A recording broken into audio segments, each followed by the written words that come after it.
Os maiores sofrimentos neste mundo foram os sofrimentos de Radcliffe, e observei e senti cada um deles desde o início.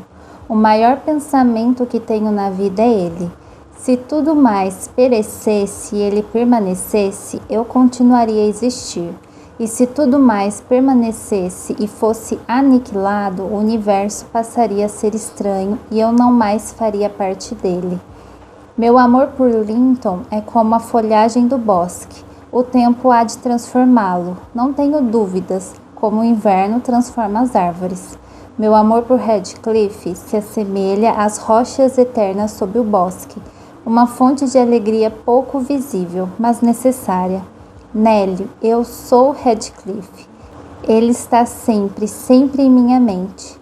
Não como fonte de prazer, não mais do que sou uma fonte de prazer para mim mesma, mas como meu próprio ser.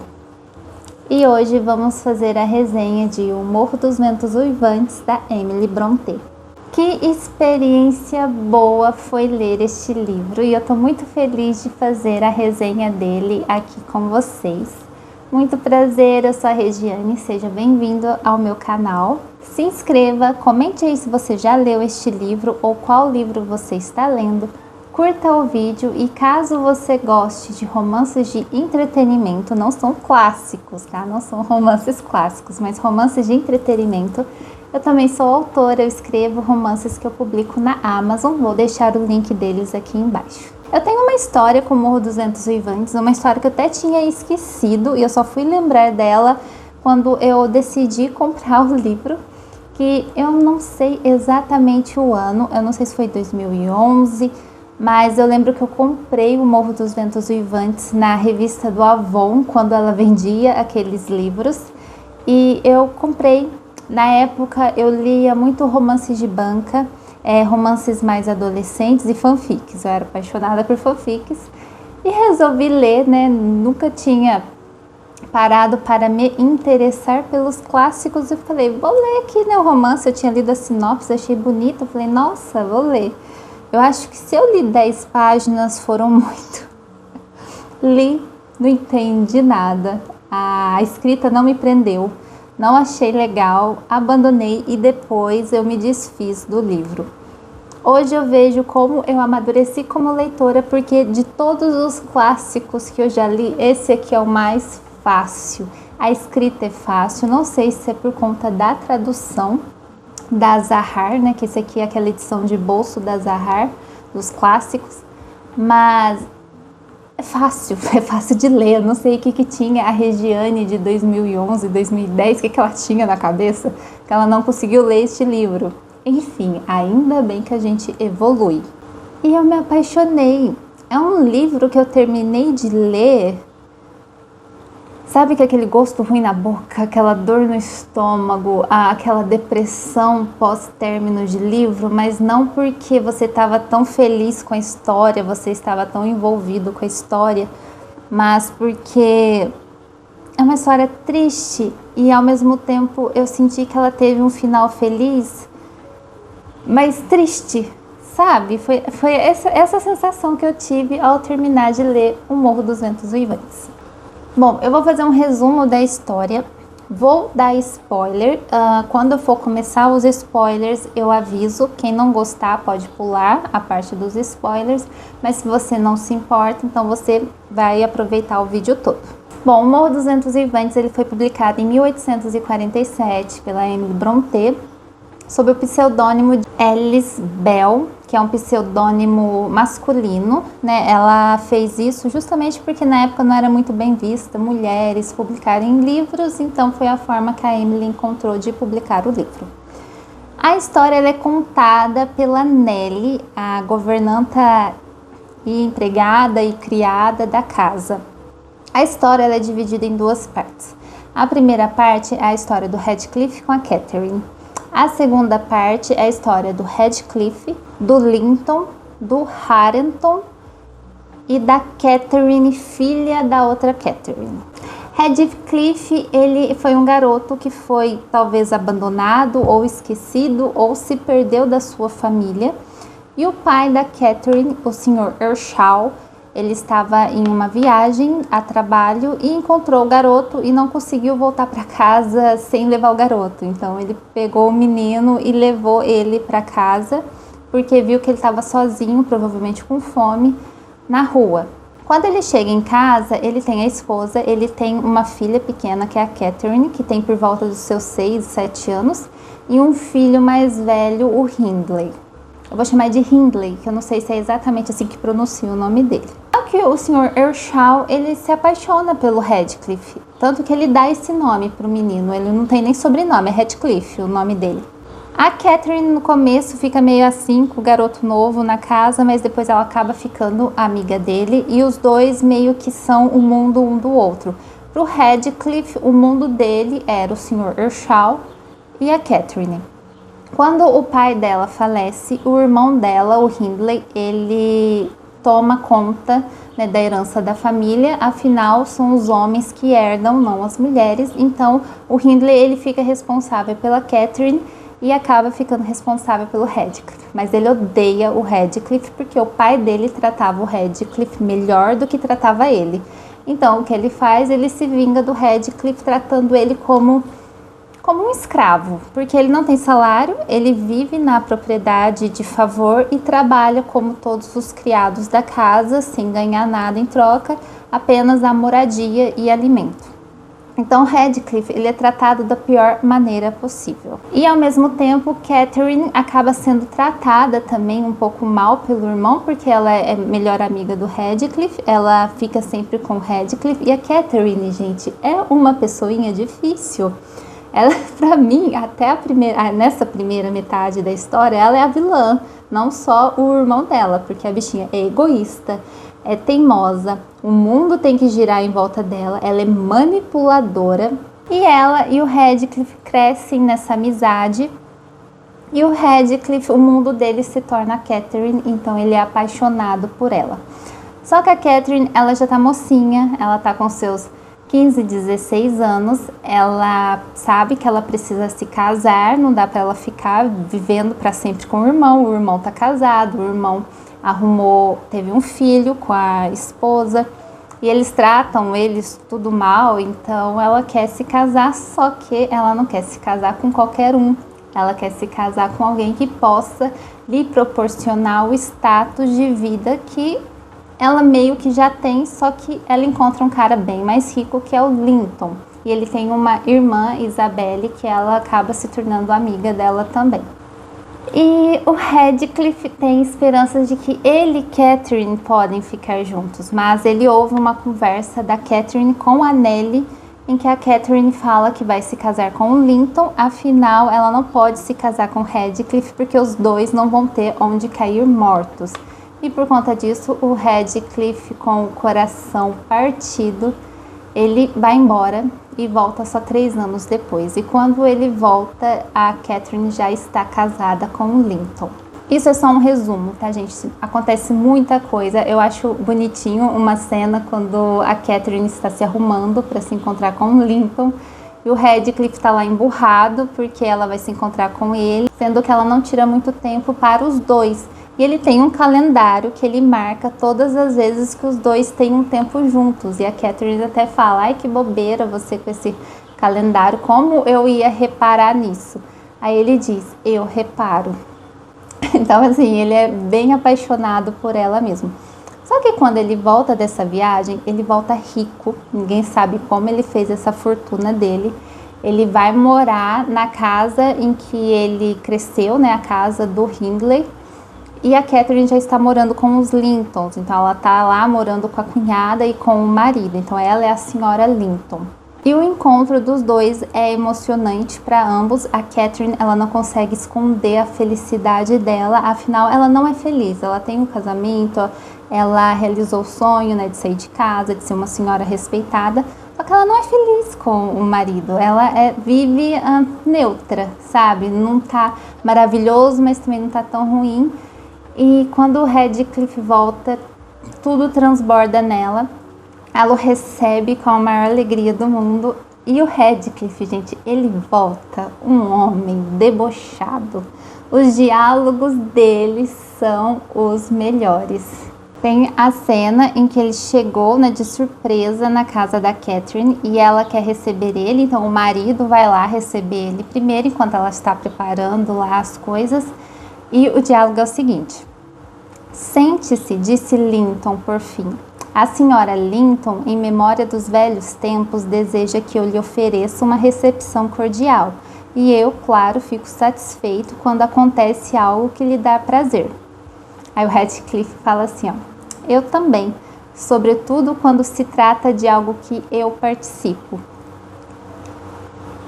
Ou seja, achei maravilhoso, gente. O Linton falando, né, que ele ama ver coisas que dão prazer para Catherine, e o Radcliffe fala que também, principalmente quando esse algo é ele. É maravilhoso, gente, os diálogos do Radcliffe com a Catherine, os diálogos dele com o Linton. O Radcliffe, ele começa a visitar demais a Catherine e ele está determinado também a se vingar do irmão dela. Então ele vai morar lá na casa do irmão dela e começa a fazer ele se viciar em jogos, eu não sei se é em jogos exatamente, não sei se é jogos de cartas. Ele começa a ficar mais viciado ainda em álcool, porque ele já estava com problema com álcool desde quando a esposa dele faleceu. E o Radcliffe se aproveita disso ao ponto de que ele se torna dono de tudo. O Hindley perde tudo para o Radcliffe em apostas. O Radcliffe se torna dono da casa, das terras. Ele consegue a vingança dele até o Hindley falecer. Nisso ele acaba ficando com o filho do Hindley também, o Harrington, quem ele acaba criando também como se fosse um filho dele, mas o Harrington é tratado da mesma forma que o Radcliffe foi tratado a vida toda naquela casa.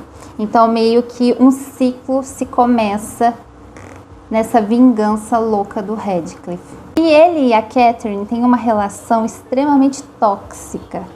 Os dois juntos, ao mesmo tempo, passa a sensação de que eles se tornam amantes, mas amantes que não têm contato físico, é mais a presença deles sempre, os dois sozinhos numa sala conversando, e eles brigam, e eles têm uma briga feia ao ponto do marido dela intervir e não permitir o Radcliffe voltar nunca mais. E a partir daí, Catherine adoece. Bom, agora eu vou começar os spoilers, então se você não gosta de spoilers, pode parar o vídeo por aqui. Catherine, ela adoece, ela está grávida, ela tem a bebê dela, e ela falece. Mas antes dela falecer, o Radcliffe acaba indo escondido lá. Os dois têm um momento juntos, um momento que é até emocionante, que dá muita dó deles, que mostra o quanto um ama o outro, mas por conta do orgulho da Catherine, os dois não ficaram juntos. A culpa aqui acabou sendo dela por eles não ficarem juntos. E ela falece, a bebê nasce e o pai, o Linton, nomeia ela de Catherine. Então agora temos uma segunda Catherine na história. Nesse meio tempo, o Radcliffe havia se casado com a irmã do Linton, a Isabella, com quem ele teve um filho.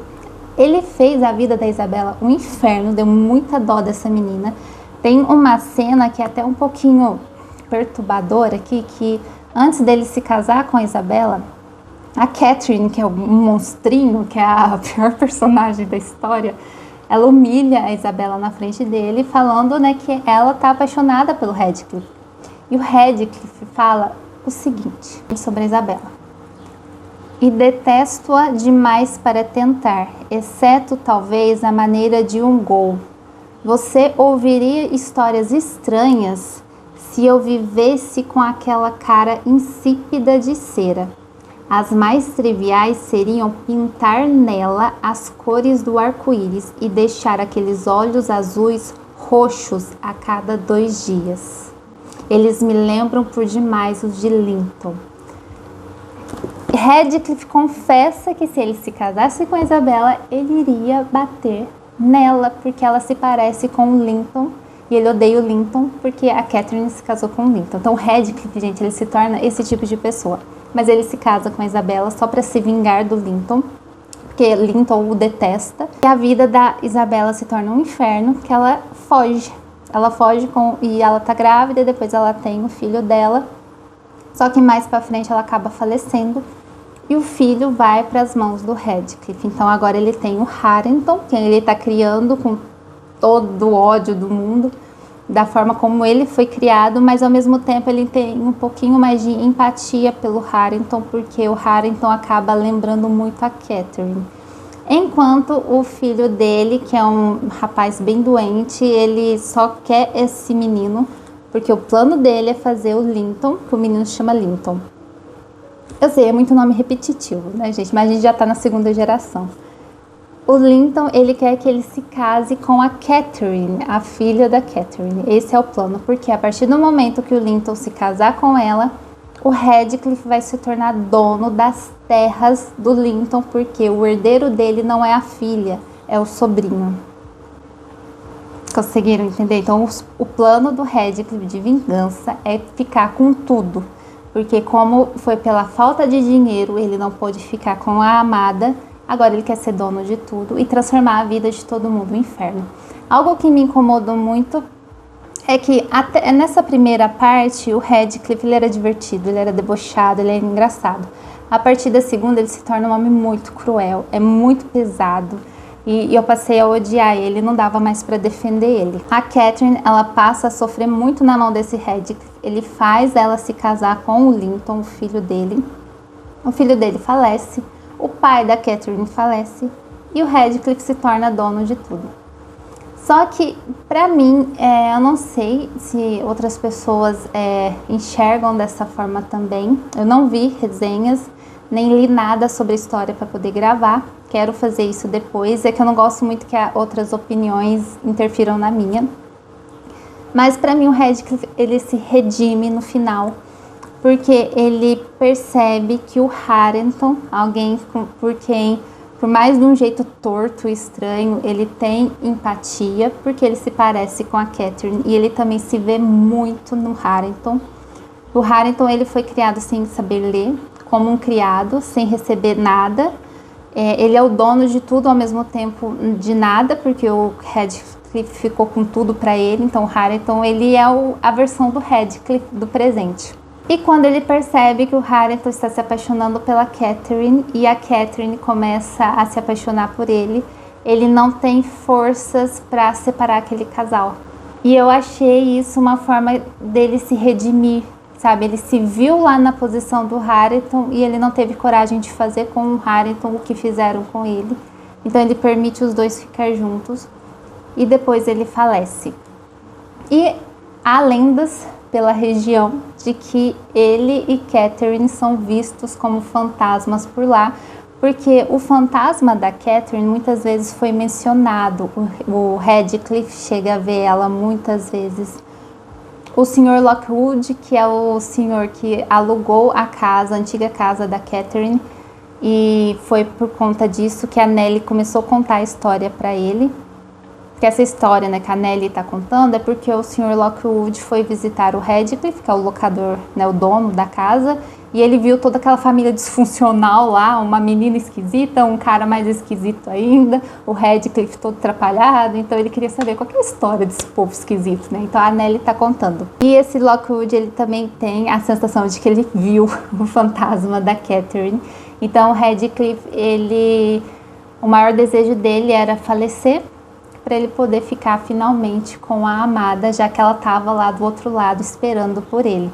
Ele fica tão assim perturbado com isso que ele chega a mandar o coveiro abrir o caixão da Catherine, virar ela, abrir um buraco do lado para quando ele for enterrado, ele for enterrado com um buraco também e os dois ficarem um de frente para o outro. Então assim, é uma história perturbadora. São pessoas que precisavam de terapia, são pessoas que replicaram todos os traumas que elas viveram, o ódio do Radcliffe, a vingança, tudo que ele passou, ele fez de tudo para concretizar nessa vingança. Catherine, ela acabou pagando pelos erros dela também, por não ter escolhido o amor, ela preferiu escolher o dinheiro. Mas naquela situação, naquela época, quando a gente para pensar que naquela época as mulheres, o melhor que poderia acontecer com elas era um bom casamento, é até compreensível ela escolheu Linton e não Radcliffe, porque Radcliffe, ele era muito acomodado também, ele não tinha forças, ele não tinha vontade de melhorar, de mudar, ele estava acomodado naquela situação. E ele já era um rapaz, já era um homem, né? Ele tinha 16 anos e nessa época já é considerado, né, um homem, alguém que é capaz de viver por si só.